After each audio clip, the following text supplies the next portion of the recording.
Well, welcome everyone to IEI's coverage of the COVID-19 pandemic. We're looking at it from all sorts of angles. Today we have a fantastic guest. But first I'm going to introduce the director of the Institute for Economic Inquiry, Deana Thomas. She'll be moderating the discussion today. She's an associate professor of economics at Creighton University and very interested in all of these perspectives that are coming out via the pandemic that we're experiencing right now. So without further ado, here's Dr. Deana Thomas. Thank you so much, Kevin. Welcome everyone to this IEI webinar. As Kevin mentioned, I'm Deana Thomas, and I'm an associate professor of economics at Creighton University, and I'm interviewing our guests today. With us, we have Dr. Kathy Hirsh-Pasek, and Kathy is the Stanley and Deborah Lefkowitz Faculty Fellow in the Department of Psychology at Temple University in Philadelphia. She's also a senior fellow at the Brookings Institution. And her research in the areas of early language development and infant cognition has been funded by some really prestigious institutions like the National Science Foundation, the National Institute of Health and Human Development, and the Institute of Education Science.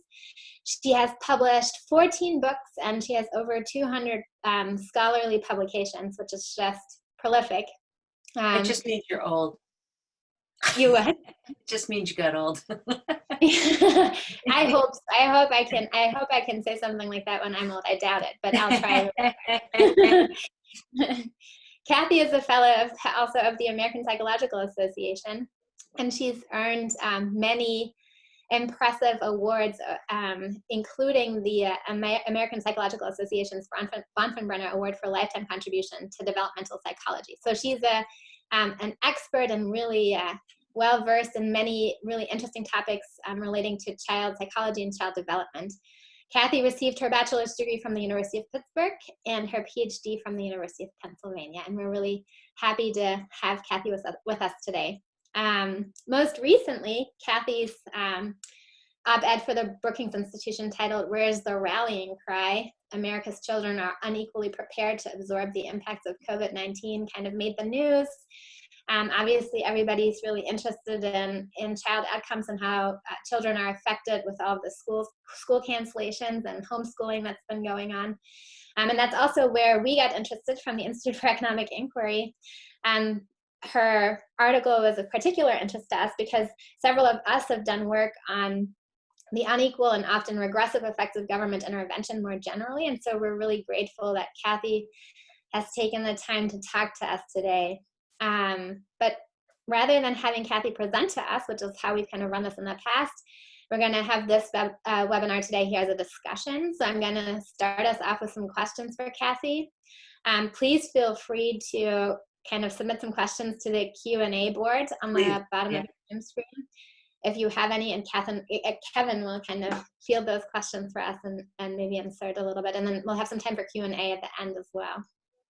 All right, so Kathy, obviously your work goes much beyond the impact of this pandemic on children. A lot of the work that you've done kind of just forms the substantive background of some of the things that you've been saying more recently about COVID and how it affects children. So I thought we'd start off kind of with a more broader conversation about your work, and then we'll get into some more specific questions about the pandemic. You've written several popular press books that give some basic parenting advice, which is extremely useful. And that sort of advice has become much more valuable in this pandemic that we currently find ourselves in, right? Because we're all home with our kids now, and we're having to be, rather than just being part-time parents and part-time workers, we're having to be full-time parents, most of us, or many of us. And so obviously the opportunity cost of our time has risen, but also the value of the time we spent with our kids has increased significantly. It's become much more important for us to have good interactions with them. So I just was hoping that you could maybe distill some of the most important insights from your books on, playful learning, how important that is relative to kind of academic learning and memorization, and then maybe also some of the stuff on screen use for our audience. What's the most basic or most useful advice you think you could give to people with that background of your work currently? I think the most important thing, first of all, I just want to thank you, Diane Kev, for inviting me. This is just so nice, and I'm so honored to be here. And I did want to tell you that the other stuff, while it's fun to put on an academic resume, the most important things that I've ever done in my life is have three amazing sons, one of whom has two incredible kids himself, a 5-year-old and an almost 3-year-old. And, you know, I learned most of my developmental psychology really from them. So I want to thank them tons for teaching me a lot of what I've taught about whether the theories really work or they don't work, because it gives you some good surprises. All right, so with that as a background, I mean, what are the cliff notes of 14 books? Golly gee, I don't know. I guess I would say there are a couple of big options that I'll use. One is that a lot of us are very worried about what learning our kids are getting or are not getting. And that to do that, we take a very narrow view of what learning means. Generally, how did they do in their math test and how did they do in their reading tests? And what I think I'd like to encourage all of us to do as parents and also as economists, this is my big challenge to economists from psychologists, is that that's not all there is to learning. Learning is really a pretty broad-based phenomenon. And we know a lot about how children learn, and we know a lot about what children learn. In what we've now called the science of learning, a newly amalgamated field of, lots of fields, econ's part of it, psychology and learning sciences and education and linguistics, is that learning happens when you're active, when you're engaged rather than being passive and disengaged, when things are meaningful to you, that is, you can connect it back to something else that you've ever heard before, when it's socially interactive, you learn more by being with people than not being with people. And I think all of us have seen that up close and personal as education has gone online. It's just not as good as it is when you're in that classroom and you can feel what's going on with your students. It's a wholly different experience. And also when it's fun. If it's more fun and you like the class, let's face it, there's some undergrads out there. And there's some undergrads out there, like, don't you agree? If you get to classes and they are just god-awful boring, it's kind of called ad drop. Like, I used to run for the ad drop when it was a class that I thought, oh God, I'm not sure I can handle a whole semester of this. So let's get through that again. Active, engaged, meaningful, social, joyful. All right. Why? Because that's how human brains learn. And what we haven't done in the past is kind of teach the way human brains learned. All right. We've taught in some other way that I guess is how computers learn. But frankly, we're never going to outsmart the computer. Again, you as economists have studied this and put out the best books in the field on it. So we better be better humans, not just better computers. And now I'm going to encourage you to change the what of what you study at the other end too.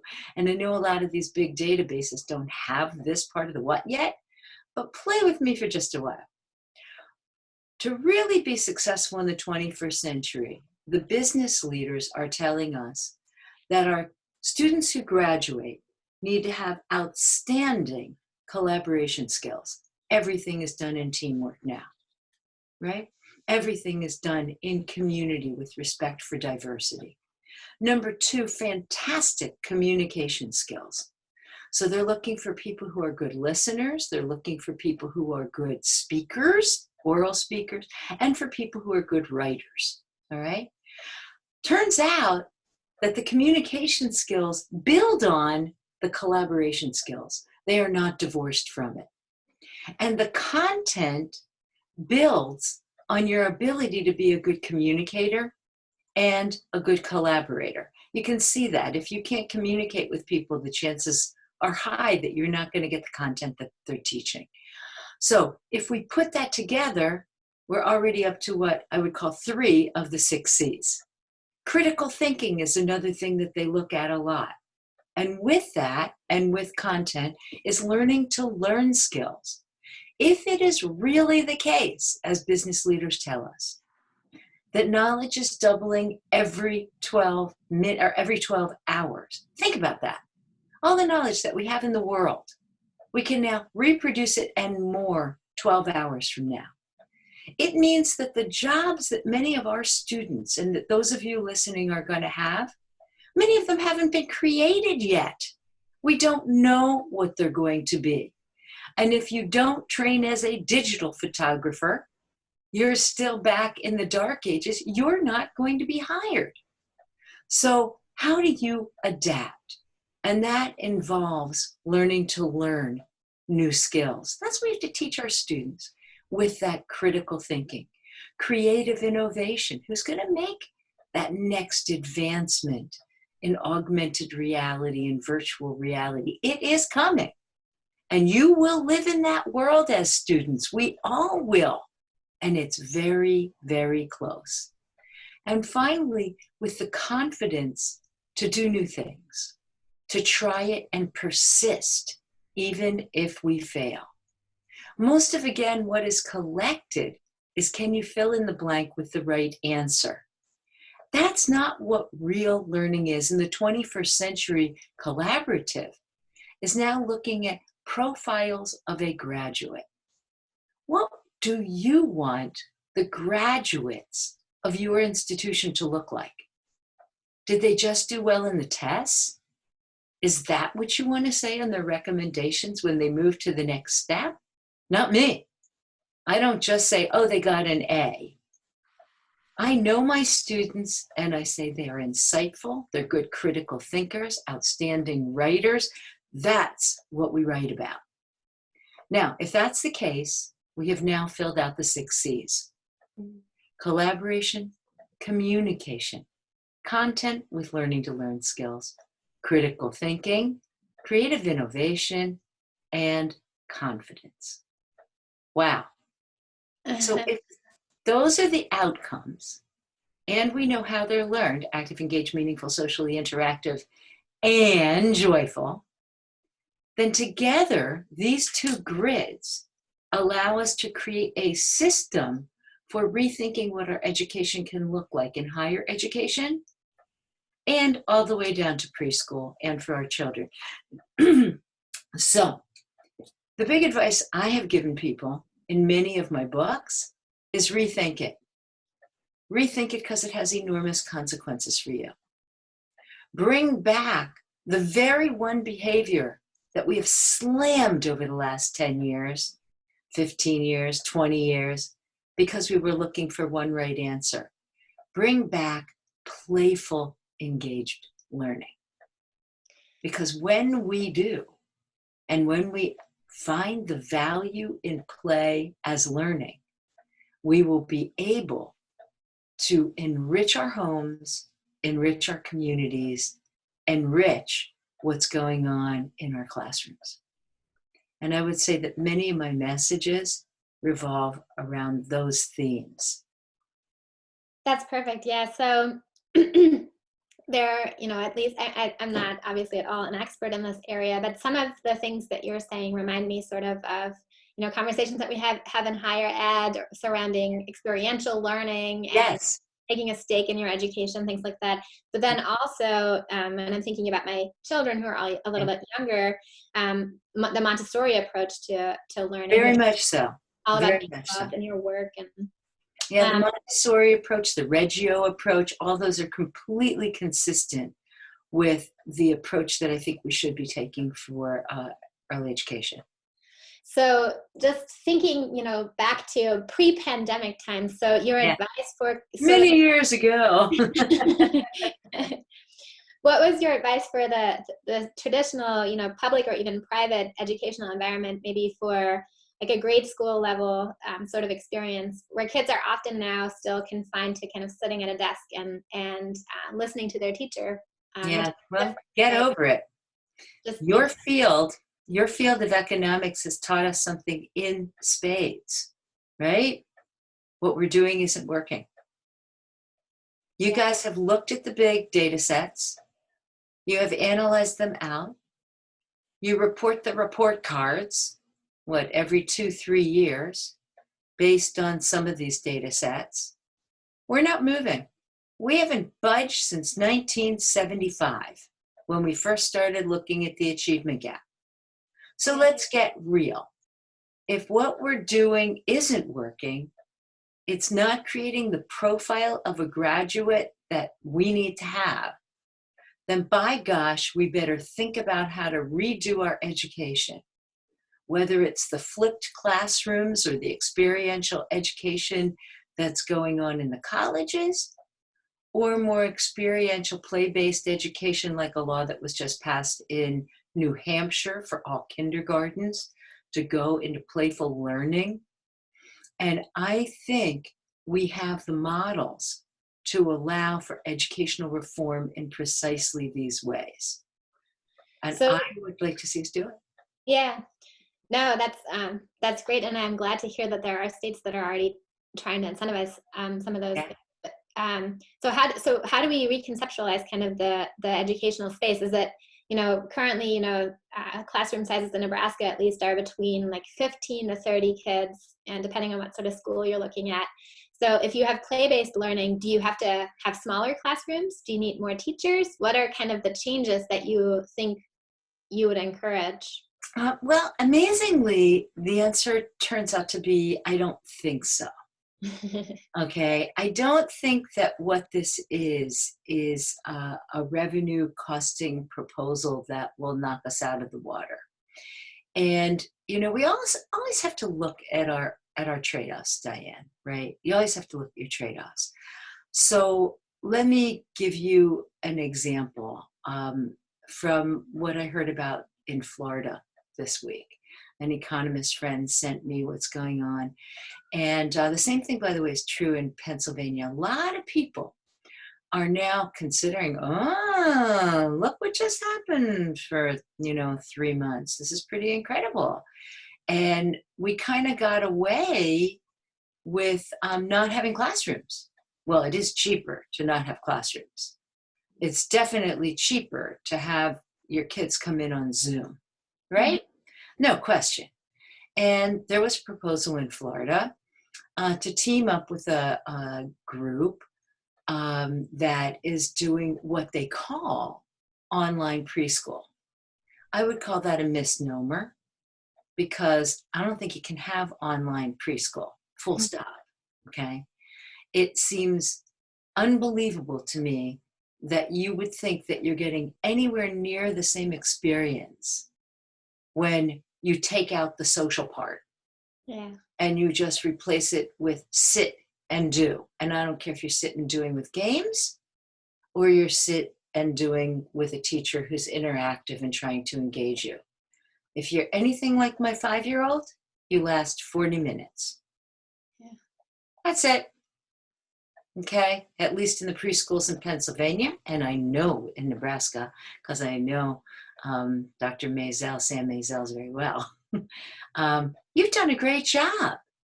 You're a state that's representing children like a leader.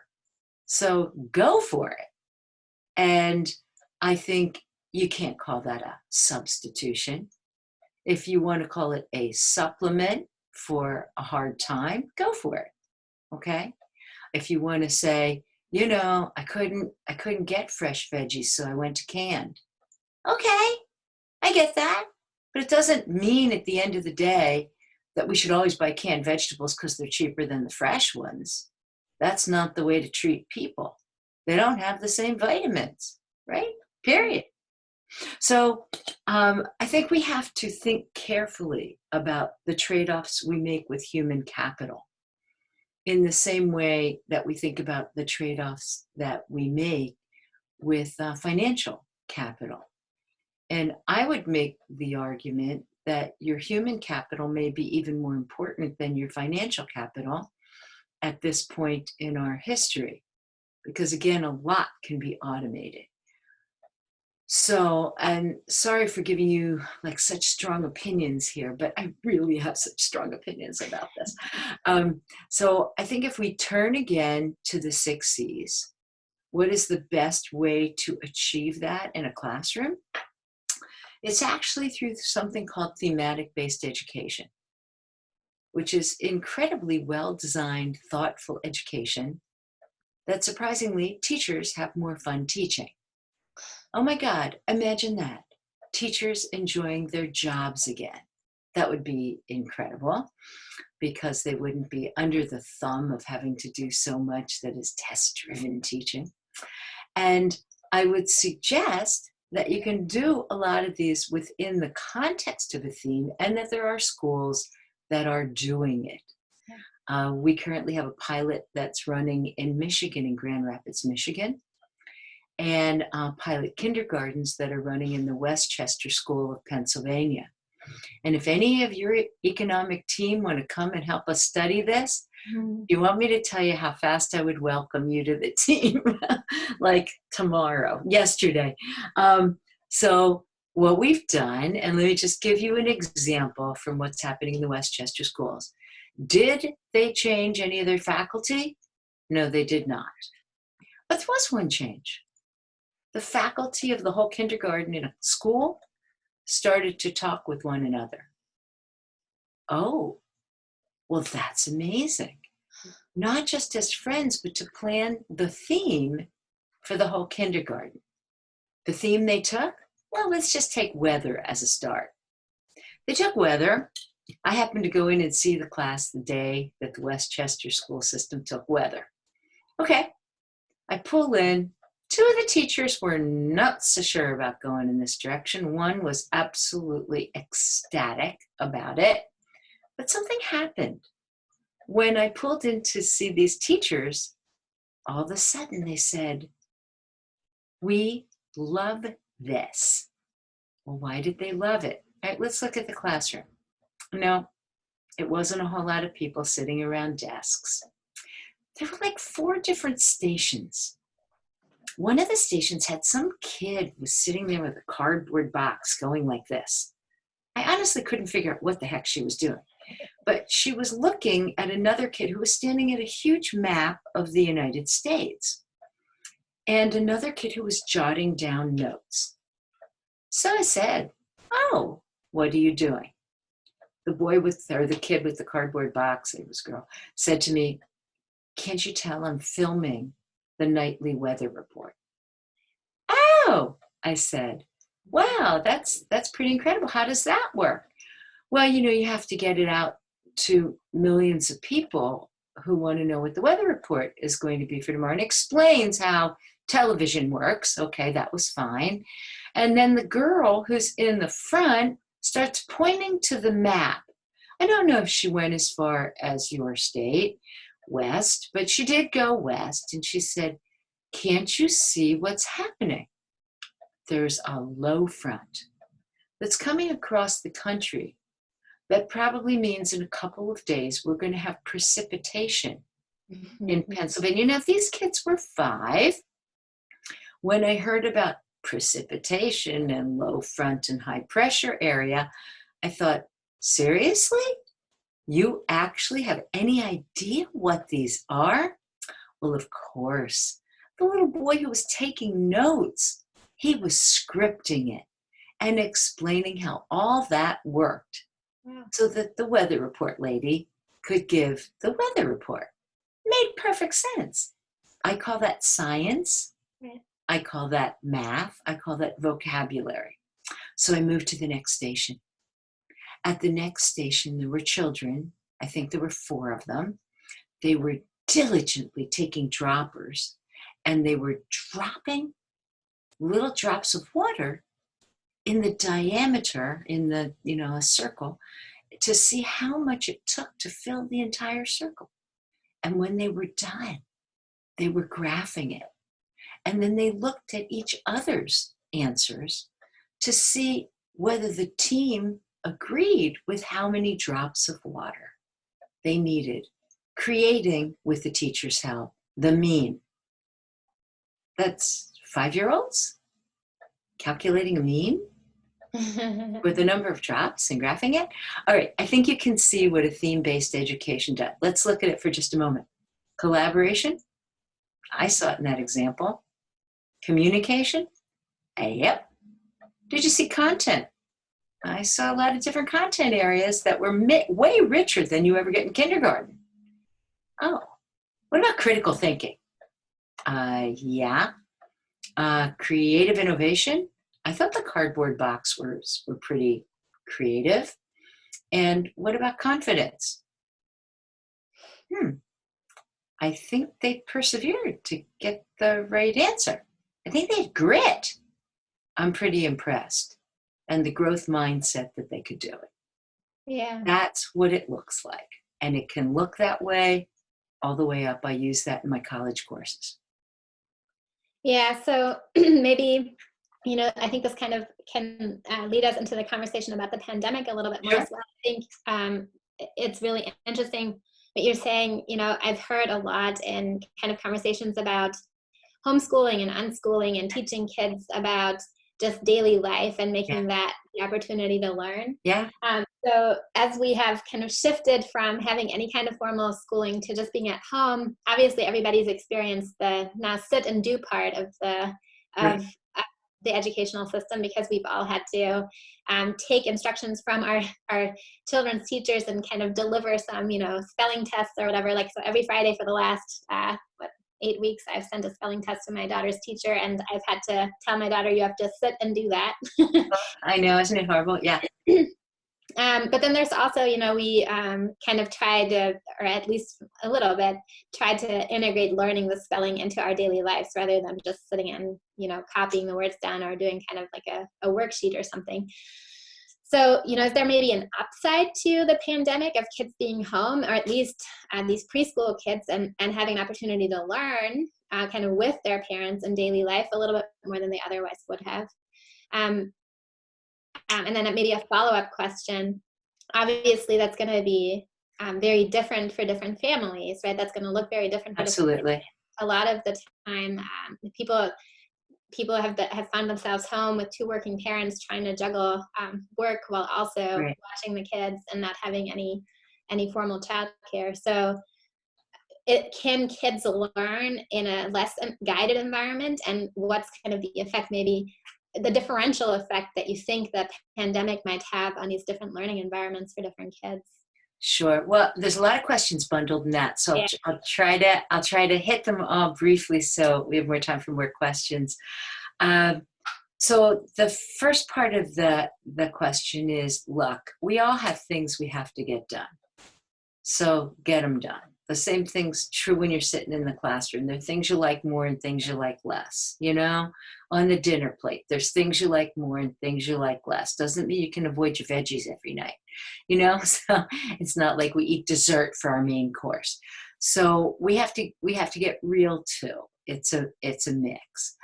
But there are several things that I think we can do and realize as parents. The first is, once we adopt the 6 C's, if that's the outcome, rather than just what you can do in a test and worksheet, all of a sudden, if I happen to be interested in knitting, if I happen to be interested in engineering, all these are things I can share with my kids. So my refrigerator broke the other day, and when it broke, I learned a whole lot about refrigerators. My kids did too. So did my grandkids. We knew nothing about how refrigerators work, to be quite honest. And I was afraid we would never know again. But as it turned out, the web was very helpful. Now, my point is that you don't have to be stuck with the kinds of content that you traditionally think of as school, because you can embed the learning in a thematic approach that interests you as a parent. What are the stories you like to tell? Are you a chef? Are you a good cook? If you happen to like cooking, go for it. Do you like taking hikes? If you like taking hikes, use nature as your chance. I mean, I've done that. We like to take walks with the kids. So How can we bring the science into it? Well, that's fairly easy. What do you want to talk about? Different kinds of trees and the leaves from different kinds of trees? What grows as the summer comes around? There's so much you can do. Water life. I mean, you can have a field day. Think of the 6 C's. And don't think that learning isn't happening because you haven't done all the worksheets. All right, so that's the first bit of advice. The second bit of advice is that it does change by family. Yeah. What parents are being asked to do right now is simply impossible. That's my take on it. Or as I think I was famously quoted for in the New York Times, though I didn't know that quote was coming out, I said it on the sly. Look, we're like in week 9 or 10 of this, right? I mean, let's get real. If everybody's still happy, nobody's killed each other, your sibs are not hurting each other, and you're getting food on the table, you're probably doing pretty well. You know, I would like pat yourself on the back. And if you think everything's going to be A+ right now, it is not going to be A+. So let's settle for the fact that I'm going to be a B, hopefully a B+ at work, and I'm going to be a B or B+ at home. And that's fabulous. And I'm going to feel fine about it. Okay? Stop beating yourself up. This is not how do I do normal and just put it on a Zoom. That's not what's going on here. So let's truly adapt as opposed to whitewashing what we're seeing. Third, what can we do to make it better? Don't underestimate the power of boredom. All right? Our children are told what to fill in that blank every single day. They're told what to do every single day. And we are used to, as CEO parents, filling in every moment for them. Not necessary. I knew of one person, I loved this one. She just put up a big sign that said on air when she had to go on a Zoom call. And the kids all knew that when the sign went up and it said on air, they had to find something else to do. And I would say the greatest gift that my grandchildren have gotten from the pandemic and from being home is they now know how to fill their time. And shockingly, they are no longer filling it with screen time. That's amazing. That's amazing. Now, I will say on week 1, I don't even want to calculate how many times they watched Frozen 2. But they're not even watching it anymore. They don't even want to because they're inventing games. And we can do that too. And I've had some, really fun stuff go on in my house for the 5-year-old again. The 3-year-old, almost 3, joins in, but he's not as sophisticated. I built an indoor obstacle course because the weather was not turning in Philadelphia and it was freezing out and they couldn't stand it anymore. So we went down the stairs and up the stairs and over the couch and crawled on the couch and army crawl on the couch and leap over the other side. And it was all marked out with masking tape. And then there were activities and chores that you did along the way that built learning. And I thought, cool, they're having fun. I'm timing them to see how fast they can cross 2 lines by just going on a particular geometric shape that I cut out of construction paper. And they're having a blast to make sure they don't step on the triangles if they're supposed to go in circles. Yeah. So let's try to reframe this. What is learning? What can they get out of it? And by gosh, what are we getting out of it? We may never, ever again have this special time with our children. And I hope it's not as stressful a time because gosh knows this is terrible. Now let's go to your final question. I think I got them all, which is what happens in different contexts. Right. For children who come from under-resourced areas and homes, this is kind of a whole different story. Many of their parents have to go out. Many of them don't have a lot of room. Many of them have parents who speak a different second language or first language. and who feel, I'm not sure I can do what the teacher's just assigned, what do we do then?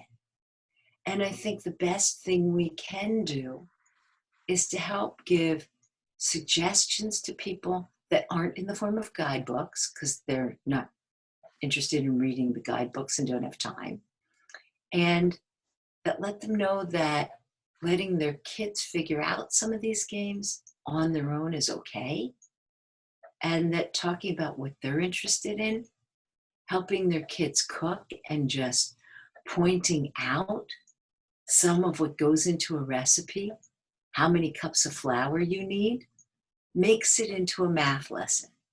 And if we can help change the mindset, maybe we can avoid some of what we've called COVID slump. COVID slump is the summer slump you've all heard about. We know that these kids from under-resourced areas generally lose about 30% of what they learned in math over the summer, probably 20-some% of what they learned in reading. Do they regain it when they go back to school? They do. And let's also remember that in this particular case, you got the stress, and yes, our kids are hearing about it. And so if we put all that together, a COVID slump is a little bit different than summer slump. Our teachers have not really ever been trained to be Zoom teachers. So that's a big part of it as well. And little kids can't sit in front of the Zoom for that long. So putting all those pieces together, remember that if you start a race and you just change the start line to start farther back, everybody's starting farther back. So the schools now have to figure out you can't just do what was third grade when they all get back and start fourth grade or third grade. Yeah, so this pandemic slump, as you're calling it, or summer slump phenomenon, that basically children from under-resourced homes, or lower socioeconomic spectrum, kind of lose a lot of their education over the summer. It's obviously it's happening right now as well, and so it's kind of aggravating that, and it creates kind of a disadvantage for those children in particular. And I think it's very unlikely that the parents in those homes are going to learn anything, given that they're also exposed to additional stressors, right? So you had the recent piece kind of pointing out some of the economic stressors. Can you tell us just a little bit more specifically about the effects of poverty maybe on child development, just so that we can understand a little bit better the slump and how it works? Well, sure. I mean, a lot of people are looking at poverty right now and its impact on young brains and young minds. And, putting the particulars aside, let me only say that there are so many ways in which poverty literally affects the development of the brain. Literally. Why? Because parents have tremendously more stress. Mm-hmm. And when you're living under constant stress, that changes, the whole dopamine response system. It changes the amygdala. It changes a lot of stuff. And you just don't respond in the same way. Right. You don't respond to people in the same way. You don't respond to learning in the same way. And where should your attention be? Let's take a clear example from the famous Marshmallow Test that a lot of people know about. You put one marshmallow in front of a kid and you say, hey, wow, this looks really good, doesn't it? Kind of leave it here and I'll be back in just a little while. And if you don't eat this marshmallow, then there'll be a second one that will come your way. Now that is a great middle class test. It really is. And self-regulation is a really important skill that predicts out to a whole trajectory of other academic and social skills. If you happen to be living in a food desert and somebody puts something in front of you, a steak in front of you, do you really leave it there till somebody adds a second steak? Well, I don't. I eat it, and I eat it immediately. Now, so that's one thing. And a lot of our research is not really well geared to looking at the underprivileged families. You know, it's mostly samples of convenience. I think you've been better in economics than we've been in psychology. The second stressor is that you have to add nutritional issues. And those nutritional issues added to the financial stress are also a stress on the system. We know that it affects the brain as well, and it affects learning. And third, with it comes instability. And the instability of the family unit, of where you're going to live, of whether you're going to have a phone. Let's just take Philadelphia as an example, which is the biggest, poorest inner city on the East Coast. And when the school system went into prolonged recess for the pandemic, they were very conscious of getting computers to young kids, you know. But the problem is, if you don't have broadband access, what good are the computers? Not much. And so we lost 25% of the kids in Philadelphia just because they couldn't possibly get access to what was going on. As I told you before, it was a little cold here for way too long.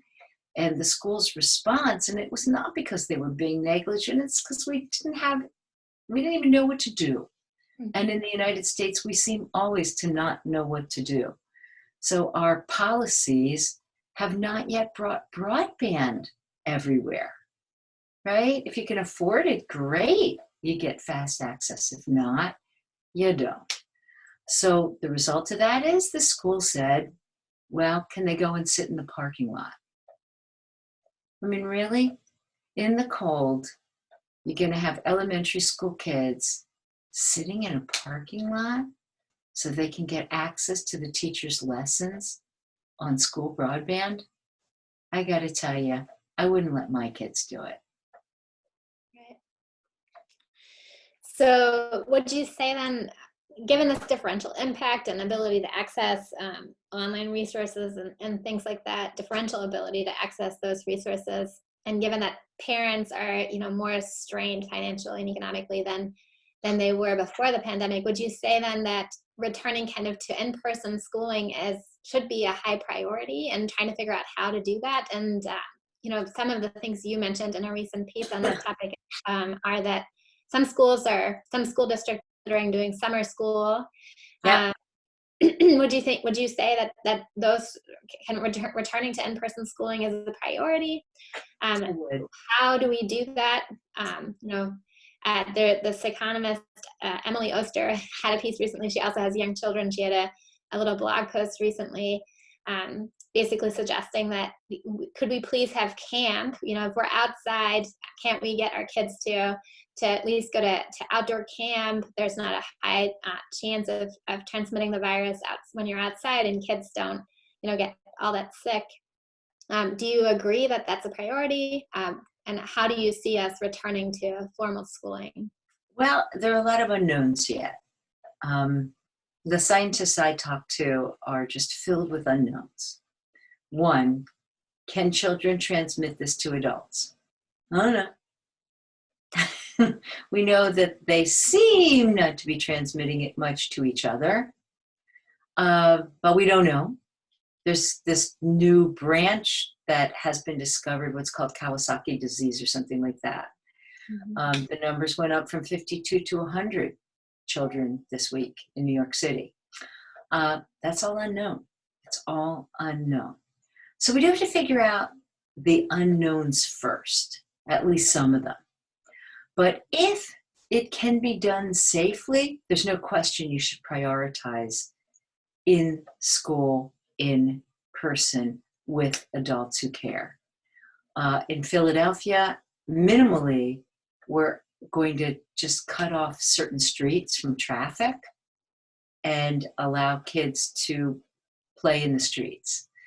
We have a model that we have created, which we call Playful Learning Landscapes. And Playful Learning Landscapes is to make everyday public spaces into academically enriched places, not in a weird way, but in a playful way. So putting puzzles, big puzzles that have multiple sides at bus stops. I mean, if you're still running your bus, your buses, I don't know that you are or not, but in Philadelphia, mass transit's still happening. People still have to get onto the bus. So when you go to the bus, at least there's something that can ignite the juices. In our play streets, where we're going to mark off the streets, we're going to try to include games on the streets that can help build some social and academic capital. So that's what we're doing until we know more. And we're going to try to get the kids to socially distance, which is hard. But if it's safe and you don't have a lot of cases, absolutely, that would be the priority. If you can't do that, go for second best and offer canned veggies instead of real veggies. But, they're real. Sorry. I don't mean they're not real, but, or frozen vegetables. But make sure that everybody has access to them. Don't just say, oh, let them eat cake, because that isn't really fair, and it's not going to work. So I think just as we've done in opening up some of our businesses in the East Coast, and again, we were way worse off than a lot of other places, we have now opened golf courses. We are grading into tennis courts, which just opened, but only if you play every other court and if you only play singles, okay? So there are precautions people can take to change around what's going on the ground. And I think those are the things we need to think out for schools. And now you could even have outdoor schooling, right? And you could place it in a way where maybe kids are in a circle and maybe they're spread out and far enough away from the teacher that you're reducing the possible risks. And at least giving them, I don't care if you only have for 2 hours, a week, at least it's something. Mm-hmm. And I would do it again in a thematic, exciting way, not a, oh my God, look at how much they missed. I better really teach a whole lot of the algebra right now. Because that's going to be boring and nobody's going to want to sit there for it. But you guys have enough space because you're not high density that I would try some of those tricks to get in person, but cautious in person back. Yeah, so that's still, that's I think great. And there's, I guess with the pandemic, there's lots of potential for innovation in education too. And so we can be hopeful that leads in the direction that you're suggesting is also beneficial for the kids. But there's still lots of economic uncertainty and scheduling uncertainty that results for the parents. Sure. So I guess maybe my last question is just relating back to kind of screen time and your work on that topic. Given that we're we're all now in a world of more screens, what do you think the long run implications of the pandemic on outcomes are going to be? So we're going to have less formal schooling, obviously. Right. We should worry less about testing, worry less about the formal knowledge that kids are going to gain. Do you think that this generation of younger children is going to be kind of set back by the pandemic? And if so, how far? We've already talked about how the impact is different for different groups, but what do you think the long run implications are going to be? Oh, the long run implications, I think, are more going to be that this is a moment in time none of us will forget. we could go back and ask, well, were the people in 2018 or 1918, were they all set back? Did they never catch up? Did that whole generation never get jobs? Of course they did. Did people who survived the Black Plague, were they able to get jobs? Of course they did. Were people in countries ravaged by AIDS able to get jobs? Of course they did. So at the end of the day, we will adapt. And we have needed a kick for a very long time to do educational reform in this country. I would say since 1975. And then Johnson came in and was the first of our so-called education presidents. But truthfully, none of them have made a dent in the achievement gap. None of them. You can look at the data. And if that's where we sit, and if our PISA scores are showing us quite clearly that other countries are getting ahead of us, it is time. So I don't look at this, I look at this as obviously a horrible pandemic.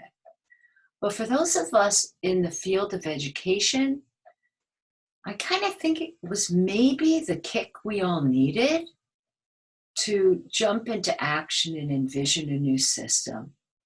And while I believe that using the psychological science of learning as our foundation could be an enormous help, and while I am literally seeing education in schools transformed by adopting a thematic-based playful learning 6C approach, I want to know what other ideas are out there and what we ought to be doing to educate people for now, rather than for the more general agricultural culture of the past. Even those in states, and Pennsylvania's one, but Nebraska would surely be one, where you have a lot of farms. A lot is being taken over by automation. And that means our kids need to know how to think about how to get the most out of their crops, to get the best from their meat sources, And I think we can all do that. So I view this as an exciting period, and let's take advantage of it. Let's seize the day. Great. Wonderful. Yeah. So I think that's a great stopping point for our conversation. I really appreciate your time. I've learned a lot, and I hope that the people that will be watching this and that have watched along the way a little bit also took something away from this. Kevin, if there are any questions, we can ask those now. Otherwise, I think this was wonderful. I really appreciate it. Sure, it was a pleasure. I think we're good. I would ask, if you don't mind, just one quick question. Sure.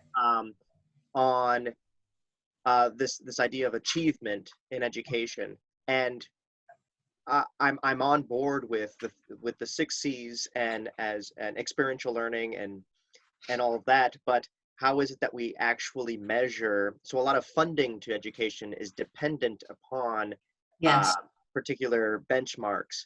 And is there some way of standardizing that? Because people think differently, and the whole idea of innovation is to be able to think in a non-standard way, right? So so what are just like some quick thoughts on that? Because that's a huge debate in like how in our education system.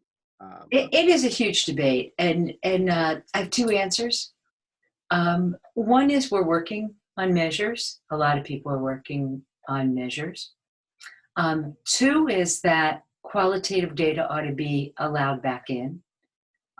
Profiles, are something that a lot of schools are talking about right now, and I think they're very important. So I would take qualitative data seriously. There's a wonderful one that is teacher filled out, but I'm trying to make it student filled out, called Tripod.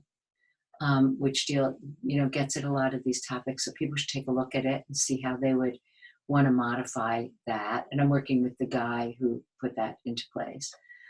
Rob Ferguson, I think is his name. Also, if I'm right, the psychological theories tell us that the normal things we look at, like math outcome scores and reading outcome scores, are contingent on having good collaboration abilities and good communication abilities.